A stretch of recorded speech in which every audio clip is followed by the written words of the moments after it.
उत्तर प्रदेश के नोएडा के sector 93A में स्थित सुपरटेक बिल्डर के ट्विन टावर को गिराने के काम में लगातार तेजी आ रही है। सुप्रीम कोर्ट में सोमवार को सुपरटेक मामले में सुनवाई के दौरान नोएडा प्राधिकरण की तरफ से अपनी स्टेटस रिपोर्ट रखी गई, जिसमें ट्विन टावर मामले में नोएडा अथॉरिटी ने सुप्रीम कोर्ट को बताया कि टावर ढहाने का काम शुरू किया जा चुका है। इसे 22 मई तक गिरा दिया जाएगा।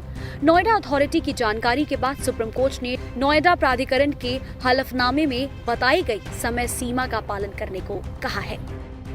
नोएडा स्थित ट्विन टावर बिल्डिंग को गिराने का काम शुरू हो चुका है। तो नोएडा अथॉरिटी ने सुप्रीम कोर्ट में आज अपनी रिपोर्ट पेश की, जिसमें बताया गया कि जो इसको इमारत को ध्वस्त करने की जो प्रक्रिया है उसको शुरू किया जा चुका है। 22 मई तक इस पूरी बिल्डिंग को ध्वस्त कर दिया जाएगा और 22 अगस्त तक इसका जो मलबा है उसको हटाया जाएगा। करीब 300 मजदूर लगातार सुबह 8 बजे से लेकर 5 बजे तक की शिफ्ट में मैनुअली इस बिल्डिंग को तोड़ने की कोशिश कर रहे हैं। यानी जो छोटी छोटी इसकी जो दीवारें हैं उनको तोड़ा जा रहा है, ड्रिल किया जा रहा है और जो इसकी जो पिलर्स हैं उनको कोशिश की जा रही है कि छोटी छोटी तरीके से मैनुअली तरीके से जितना संभव हो सके इसको तोड़ा जाए। 3000 जगहों पर इस पूरी इमारत पे यानी ट्विन टावर इमारत पर मार्किंग की गई है, निशान लगाए गए हैं और उन जगहों पर विस्फोटक लगाया जाएगा, जिसके माध्यम से इस पूरी बिल्डिंग को ध्वस्त किया जाएगा। लगातार इंजीनियर इस इमारत का निरीक्षण करने पहुंच रहे हैं। शनिवार को भी साउथ अफ्रीका से 2 इंजीनियर निरीक्षण करने पहुंचे। आज भी साउथ अफ्रीका से कुछ इंजीनियर आए हुए हैं और निरीक्षण कर रहे हैं। ये भी इंजीनियर आश्वस्त हो रहे हैं इस बात से भी कि जो आसपास की जो इमारतें हैं, दर्जन भर इमारतें हैं, जिस वक्त ये बिल्डिंग ध्वस्त की जाएगी उस वक्त उन बिल्डिंगों को किस तरह से नुकसान नहीं पहुंचाया जाए, इस पर भी अपनी रिपोर्ट तैयार की जा रही है। सोमवार को मामले की सुनवाई करते हुए सुप्रीम कोर्ट ने नोएडा प्राधिकरण को 17 मई को साझा स्टेटस रिपोर्ट के साथ हाजिर होने के लिए कहा गया है। अब इस मामले की सुनवाई 17 मई को होगी। एमरेल्ड कोर्ट नाम की इस परियोजना में बनाए गए ये दोनों टावर 40 मंजिले के हैं। इन्हें नोएडा अथॉरिटी के अधिकारियों के साथ मिलीभगत और अवैध रूप से नियमों की अनदेखी और मनमाने बदलाव करते हुए बनाया गया था। सुप्रीम कोर्ट ने पिछले साल 31 अगस्त को सुपरटेक एमरेल्ड के 40 मंजिला ट्विन टावर को 3 महीने में गिराने के आदेश दिए थे। ये समय सीमा बढ़ाई गई है। फैसला सुनाते हुए जस्टिस चंद्रचूड़ ने कहा था कि ये मामला नोएडा अथॉरिटी और डेवलपर के बीच मिलीभगत का उदाहरण है। दिल्ली एनसीआर में ये पहली बार होगा जब किसी गैर कानूनी निर्माणाधीन बहुमंजिला इमारत को अदालत के आदेश पर विस्फोट के जरिए गिराया जा रहा है। नोएडा अथॉरिटी की तरफ से भी लगातार बैठकें हो रही हैं और ये सुझाव लिया जा रहा है कि किस तरह से बिना हानि के इस बिल्डिंग को ध्वस्त किया जाए और जो सुप्रीम कोर्ट के अंदर जो बताया गया है उस पूरी प्रक्रिया को पालन किया जाए। 17 मई को इसकी अगली सुनवाई होनी है और तब तक लगातार ये कोशिश की जा रही है कि जितना संभव हो सके इस बिल्डिंग को मैनुअली तोड़ा जाए।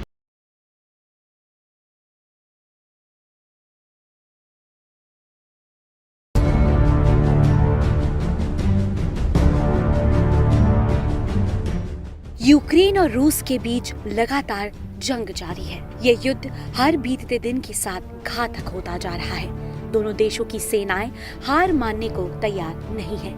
रूस अपनी हठ धर्मिता से पीछे नहीं हट रहा है, तो वहीं यूक्रेन अपने अस्तित्व को बचाने की लड़ाई लड़ रहा है।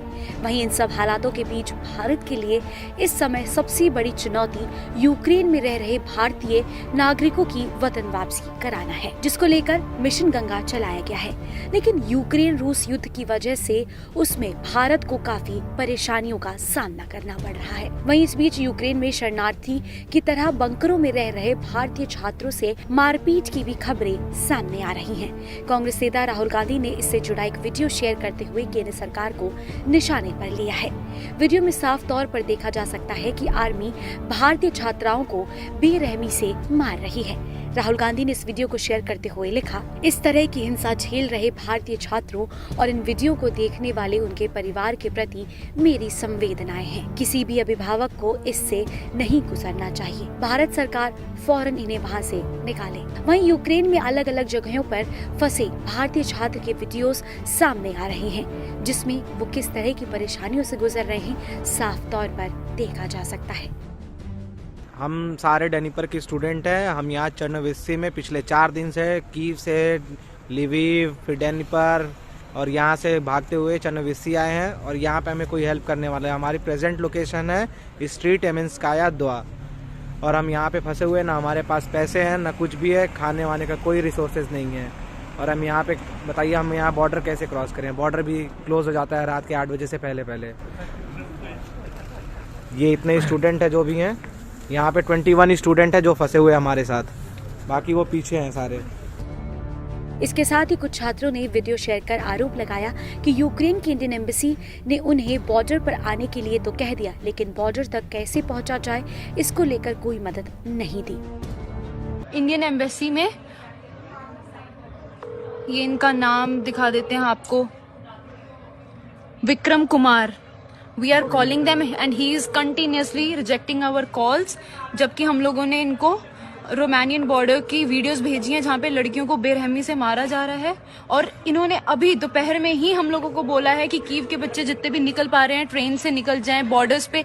इस हालात में हम लोगों को गाइडेंस देने के बजाय ये लोग हमारे कॉल्स कट कर रहे हैं and they are completely ignoring us. सारी कंट्रीज की सारी गवर्नमेंट्स ने उन लोगों को निकाल लिया है। वहीं यूक्रेन में पढ़ रही लखनऊ की छात्रा गरिमा मिश्रा ने भारतीय छात्रों पर बीत रहे जुल्मों की आपबीती सुनाई, जिसे सुनकर किसी भी भारतीय का दिल पसीज जाए।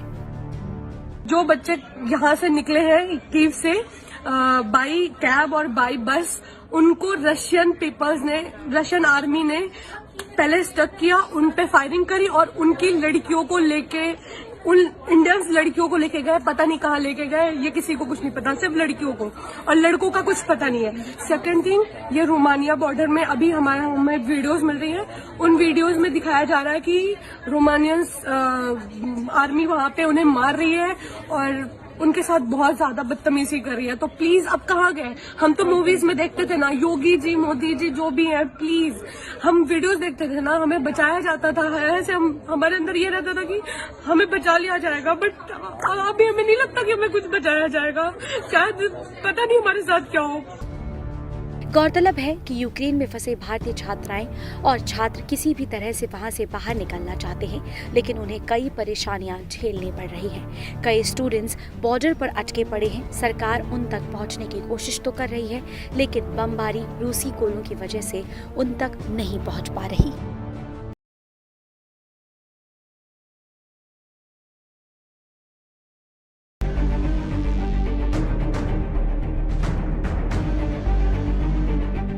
रूस और यूक्रेन की जंग का आज सोमवार को 5वां दिन है।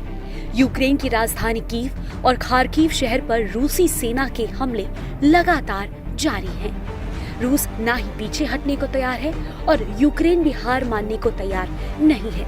ऐसे में रूस और यूक्रेन के इस युद्ध को और आक्रामक होने की पूरी संभावना है।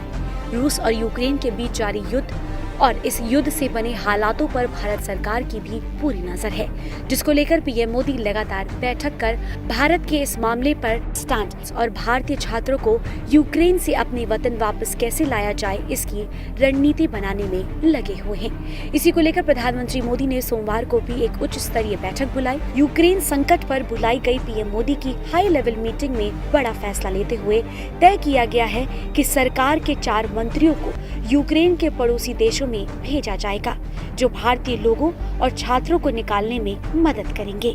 जिन मंत्रियों को भेजा जा रहा है उनमें हरदीप सिंह पुरी, ज्योतिरादित्य सिंधिया, किरण रिजिजू और जनरल वीके सिंह का नाम शामिल है। ये मंत्री भारत के विशेष दूत के रूप में जा रहे हैं।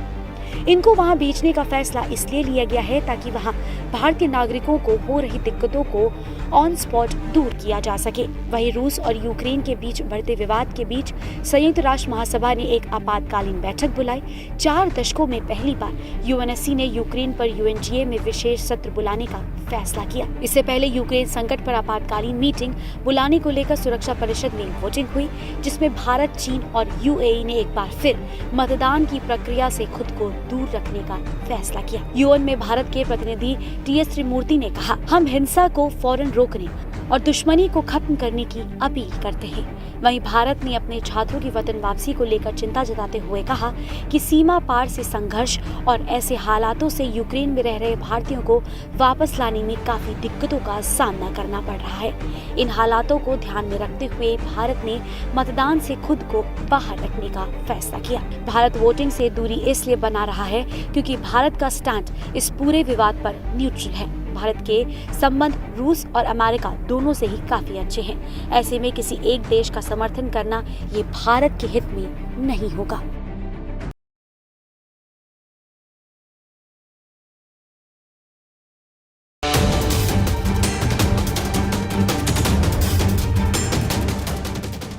जैसे जैसे उत्तर प्रदेश में विधानसभा का चुनाव आखिरी पड़ाव की तरफ बढ़ रहा है, कई नए राजनीतिक समीकरण बनते और बिगड़ते नजर आ रहे हैं।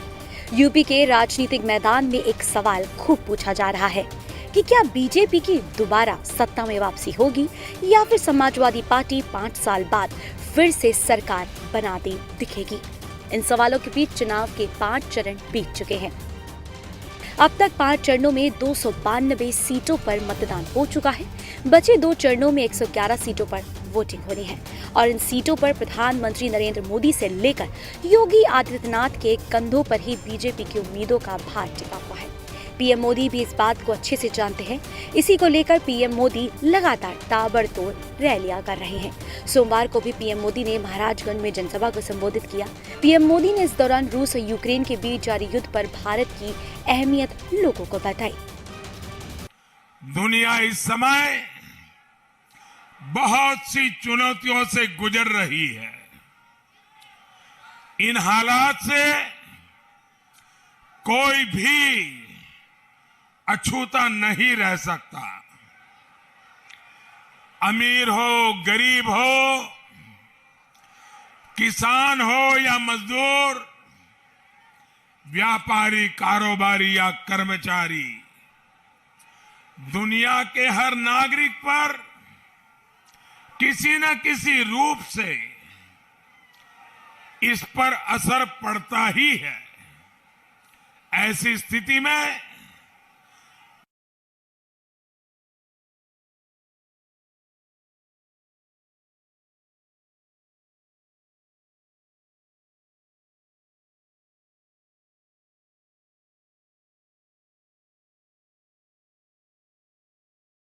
भारत का ताकतवर होना इस वक्त सबसे बड़ी जरूरत है।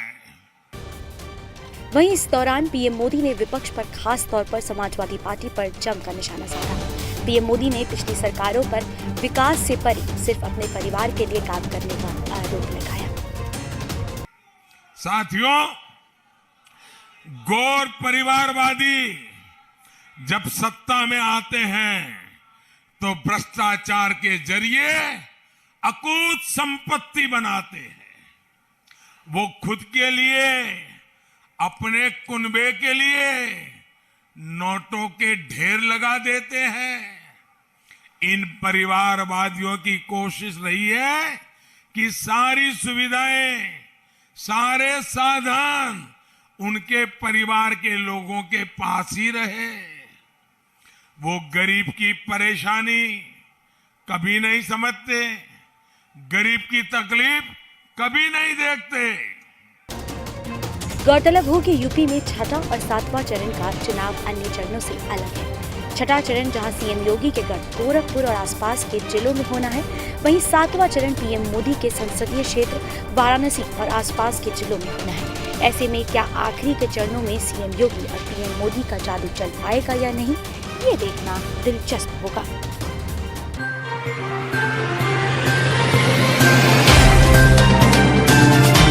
Subscribe now and press the bell icon. Never miss an update.